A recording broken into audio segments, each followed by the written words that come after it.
Ассалаумағалейкум қадірлі көрермендер. Сіздермен бірге мен Князов Ақжол.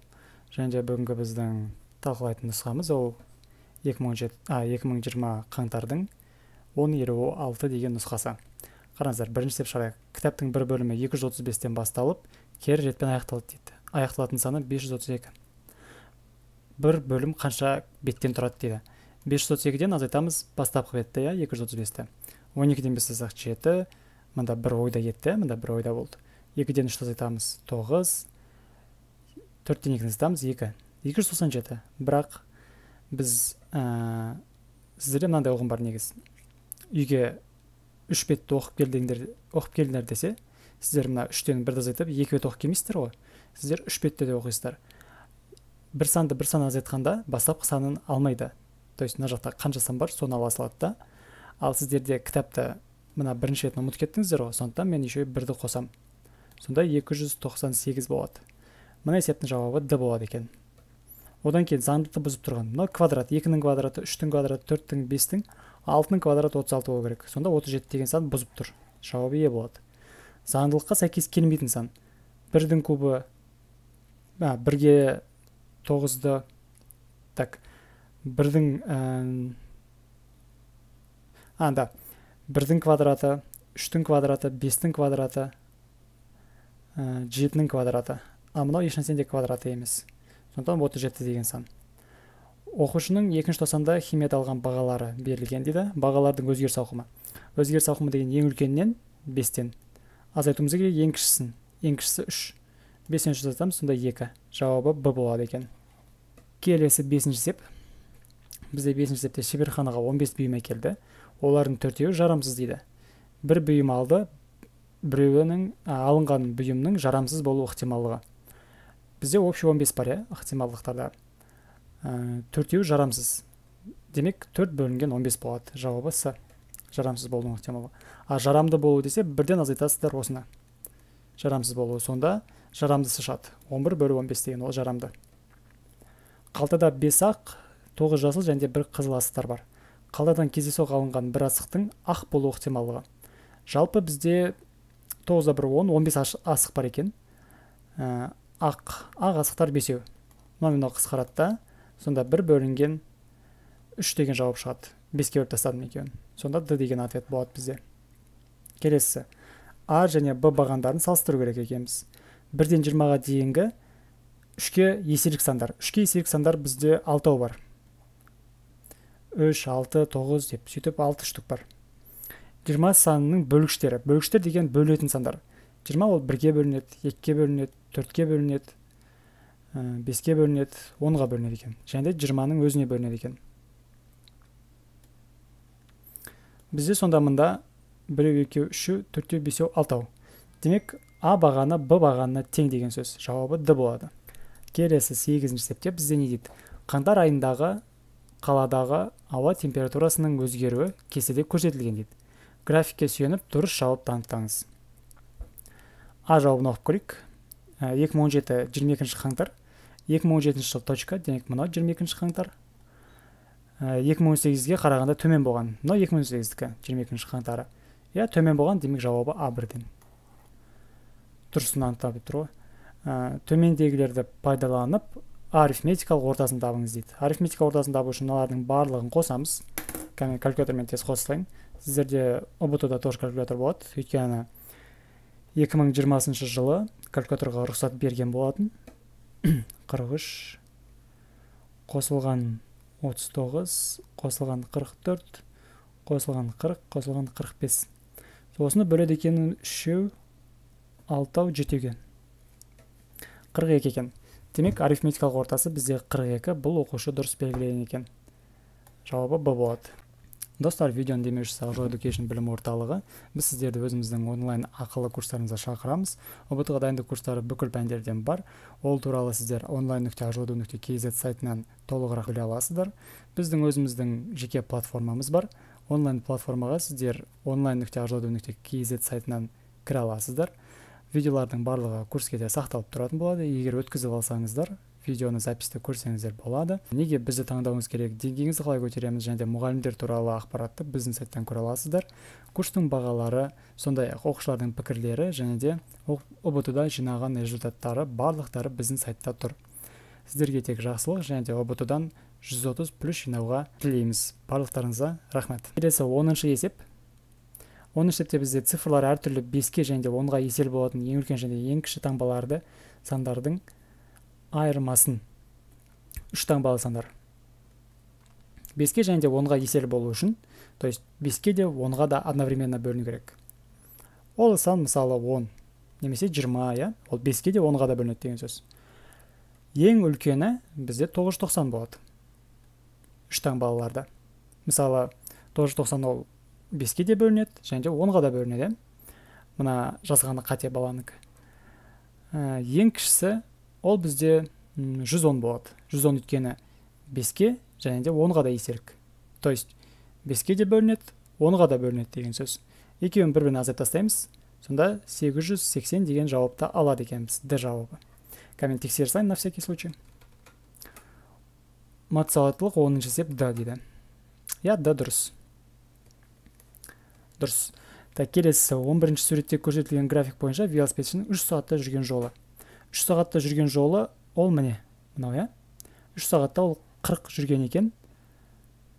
Суреттегі 3 сағатта жүрген жолы. 40 ол чуть асып кеткен екен.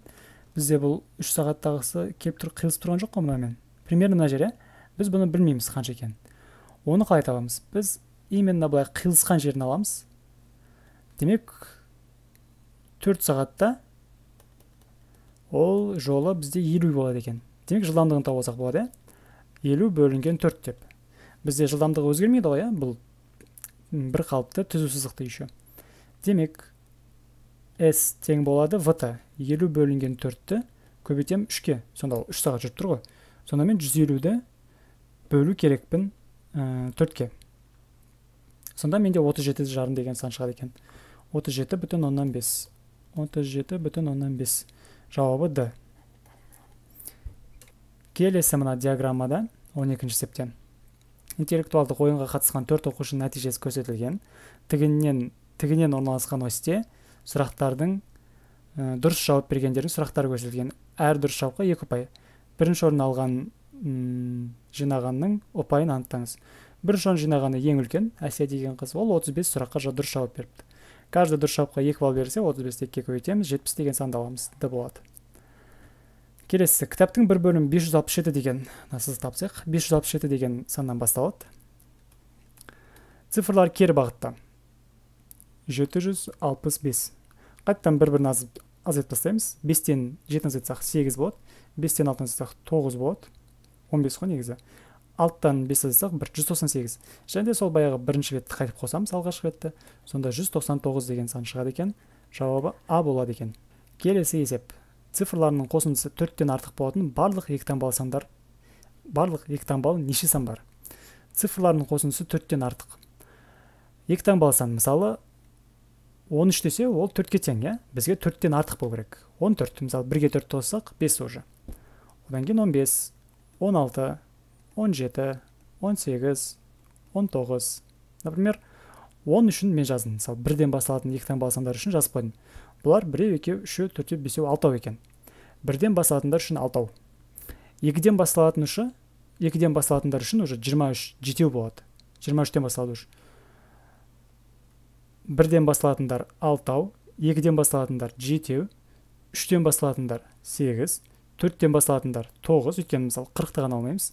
Сонда 5-тен басталатындар 10, 6-дан басталатындар тоже 10, 7-тен басталатындар 10, 8-ден басталатындар 10, 9-дан басталатындар тоже 10. Демек, мынау бәрін қосып шығамыз енді. Қосу, и қосу. Қараңыздар, бізде 10-нан нешеу бар? 1, 2, 3, 4, и 5, 50. 50-ге қосады екенбіз 6-ны, қосамыз 7-ні, қосамыз 8-ді, қосамыз 9-ды. Жалпы 80 сан бар екен. Демек, жауабы бізде Д болады. Бұл есептің жауабы Д. Кубтың жазбасы қабырғасының ұзындығы 3 см болатын бірнеше квадраттан тұрады дейді. кубтың толық бетінің ауданы. Қабырғасы 3 болса, вообще толық бетінің ауданы деген S бүйір қосылған 2 S табан. Призмада сіздер білесіздер, куб деген ол призма, 10 сыныпта өттіңіздер. Қараңыздар, бүйір беті дегеніміз ол P табан көбейтілген H деген формамен ашылады.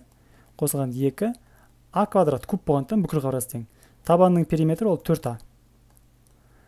Көбейтілген A қосылған 2A. Сонда 4A квадрат, 4A квадратқа 2A квадрат қоссақ 6A квадрат. Демек бізде 3-тің квадрат 9, 6 9-ың бізде 54 болады екен. Жауабы Б. Кубтың өйткені 6 қабырғасы бар. 6 қабырға емес, 6 жағы бар. Бір жағының ауданы 9 болса, 6 жағы 54 деген сөз. Тіктөртбұрышты теледидар экранның диагоналі 100 дейді. Мына жер 100 диагональ. Тіктөртбұрышты ғой мынандай. Егер осы теледидардың экранның ұзындығы 80 болса, Пифагор бойынша 60 болады. Немесе 3, 4, 5 деген Пифагор үштігі бар. 2-ге өтті тасайсыздар. 6, 8, 10. 0-де жалғасы да болады. Оның енін табыңыз. Тауып қойды ғой 60. Б болады. Достар, видеоны демеушісі Aqo Education білім орталығы. Біз сіздерді өзіміздің онлайн ақылы курстарымызға шақырамыз. ұбт-ға дайындық курстары бүкіл пәндерден бар. Ол туралы сіздер online.aqoedu.kz сайтынан толығырақ біле аласыздар. Біздің өзіміздің жеке платформамыз бар. Онлайн платформаға сіздер online.aqoedu.kz сайтынан кіре аласыздар. Видеолардың барлығы курске де сақталып тұратын болады. Егер өткізіп алсаңыздар, видеоны записті көрсеңіздер болады. Неге бізді таңдауыңыз керек? Деңгейіңізді қалай көтереміз және де мұғалімдер туралы ақпаратты біздің сайттан көре аласыздар. Курстың бағалары, сондай-ақ оқушылардың пікірлері және де ұбт-да жинаған результаттары барлықтары біздің сайтта тұр. Сіздерге тек жақсылық және де ұбт-дан 130 плюс жинауға тілейміз. Барлықтарыңызға рахмет. Біздегі 17-ші есеп. 17-ші есепте бізде карточкаларға 20-ға дейінгі натурал сандарды жазды. Карточканың жай сан болу ықтималдығын табыңыздар дейді. Жай сан болу ықтималдығы. Жай сандарға 1 жатпайды. 2. Жай сан деген сөз 1-ге өзіне ғана бөліну керек. 2 мысалы 1-ге бөлінеді, өзіне ғана бөлінеді. 3. 4 вот жатпайды. Неге 4 жатпайды? Өйткені 4 ол 1-ге бөлінеді, 4-ке бөлінеді, еще 2-ке бөлінеді. Басқа санға бөлінеді еще. 5 ол жай сан. 7. 9 жай сан емес. 11 болады жай сан, 13 болады. 14 бөлінеді, 15 бөлінеді, 16, 17 бөлінбейді. 19 бөлінбейді. Барлығы бізде 1, 2, 3, 4, 5, 6, 7, 8 сан бар екен. 8-ді бөлеміз 20-ға. 1-ден 20-ға дейін ол 20 сан. 8-ді бөлеміз 20-ға. Негізі астына 5-ке келтіреміз.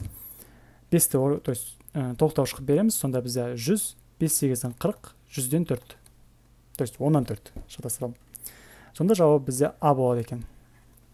Келесі, көгілдір түс алу үшін ақ түсті бояу 6 бөлік, көк түсті бояу 2 бөлік. 6, анадан 2, немесе 3-тен 1 деп алсақ та болады, екеуін қысқартып 2-ке. Қолымызда 3 грамм ақ және 3 грамм көк болса, демек 3 грамм ақ алу керек, 1 грамм көк алу керек. Өйткені 3-ке 1 деген қатынас. Егер 3-ке 3 қатынасты алсақ, басқа түс алып қоямыз. Сонда неше грамм алуға болады? Общий 4 грамм алуға болады. Өйткені аққа көкті қоссақ, көгілдір түс аламыз және де бір краска, екінші красканы қоса, екеуінің массалары қоса салмай ма? 3-ке 1 қосамыз 4 болады. Жауабы А. Достар, енді мына 19 және де 20-сын есеп шығарайық. Негізі мына 20-сын есеп алдыңғы видеода болды, но қайттан айта салам, артық болмас. Егер математика пәнінен тестте жалпы 120 есеп бар дейді. Демек 100%-ың ол 120 деген сөз. Аружан мен Анель. Қайда Аружан? Давайте қара емес, бір қызыл мен алайық, чтоб сіздерге. Или давайте көк алайық, чтоб көріну үшін. Аружан міне тұр. Анель міне тұр. Екеуі бірігіп 45-ке 20-ны қосамыз проценттерін. Екеуі бірігіп 65% жасаған. 65%-ын табу үшін 120-ны көбейтеміз 0,65-ке. Кім білет проценттік есептерді қарады? Менің түсіндірген видео проценттік. Сол кезде 2 тұр солға жаземіз. 120-ны 0,65-ке көбейіп тастаймыз. 120 көбейту 0,65. Сонда олар 78 деп шарпты. Екеуі бірігіп 78. Енді давайте қалған екеуін тауып көрейік. Жасмин мен Самал. Самал мен Жасмин. Біреу 10, біреу 25. Екеуі бірігіп 35%. Демек 120-ны көбейтемін 0,35-ке. Сонда мен 120-ны 0,35-ке көбейтсем, 120 көбейту 0,35, калькулятор 42 деп көрсетіп тұр. 42. Енді не істейміз?